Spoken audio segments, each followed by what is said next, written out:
Hello and a very warm welcome to Leith in Edinburgh on this beautiful sunny day in May. Once a completely separate town to Edinburgh, Leith still retains a distinct character and feel to the rest of Edinburgh, and Leithers are still quite rightly proud of their long heritage and history. Leith dates all the way back to 1140 when David I granted the harbour and fishing rights to Holyrood Abbey. There's a veritable treasure trove of history, architecture and stories to uncover in this vibrant and upbeat area of the city, and it'd be a pleasure to meet you and show you around. My private tour of Leith lasts 3 hours and is completely private to just you and your family or party. It's also a fixed price tour, making it really good value for money. You can easily get to Leith in just 15 minutes from the city centre on the trams, which run every 7 minutes during the day.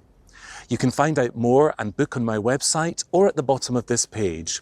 Please don't hesitate to get in touch if you have any questions, and I very much look forward to showing you how wonderful Leith is. Thanks for watching.